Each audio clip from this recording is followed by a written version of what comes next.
আসসালামু আলাইকুম ওয়া রাহমাতুল্লাহি ওয়া বারাকাতুহু। সম্মানিত দর্শক শ্রোতা ভাই ও বোনেরা, আপনারা অবগত আছেন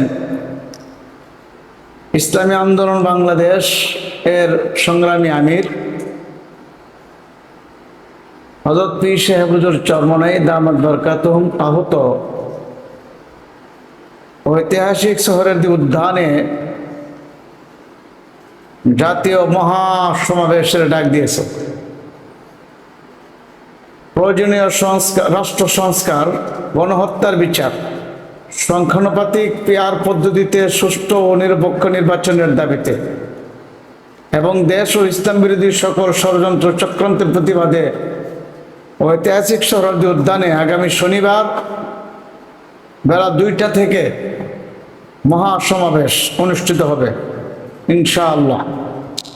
উক্ত সমাবেশে সভাপতিত্ব করবেন মুফতি সৈয়দ মোহাম্মদ রেজাউল করিম পীর সাহেব হুজুর চরমনাই, আমির ইসলামী আন্দোলন বাংলাদেশ। এতে আমরা জিকিরের সাথে দলে দলে যোগদান করব।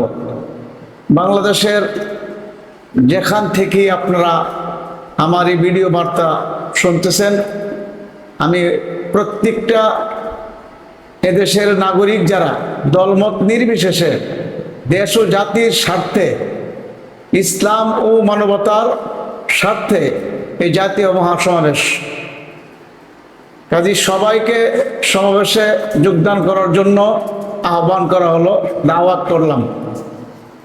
আগামী শনিবার বেলা 2টা থেকে জাতীয় মহাসমাবেশ সোহরাওয়ার্দী উদ্যানে অনুষ্ঠিত হবে। জাতীয় নেতৃবৃন্দ বক্তব্য রাখবেন। বিশেষ করে আমাদের এই ব্রাহ্মণবাড়িয়া জেলার প্রত্যেকটা থানা, ইউনিয়ন এবং ওয়ার্ড থেকে দলে দলে আমরা সোহরাওয়ার্দী উদ্যানের উদ্দেশ্যে শনিবারে রওনা করব ইনশাআল্লাহ। বাস যুগে, মাইক্রো, নোয়া, যেভাবেই পারি আমরা সোহরাওয়ার্দী উদ্যানে উপস্থিত হব। আমাদের যে যানবাহন দিয়ে যেতে সুবিধা, আমরা প্রয়োজনে সেই যানবাহনেই যাব। যাওয়া হলেই কথা। আমরা সোহরাওয়ার্দী উদ্যানে শনিবার দিন ইনশাআল্লাহ উপস্থিত থাকব। এই আহ্বান রেখে আমি আপনাদেরকে সোহরাওয়ার্দী উদ্যানে দেখা হবে ইনশাআল্লাহ। আল্লাহ আমাদের সবাইকে কবুল করুক, যাওয়ার তৌফিক দান করুক, আমিন। আসসালামু আলাইকুম ওয়া রাহমাতুল্লাহি ওয়া বারাকাতুহু।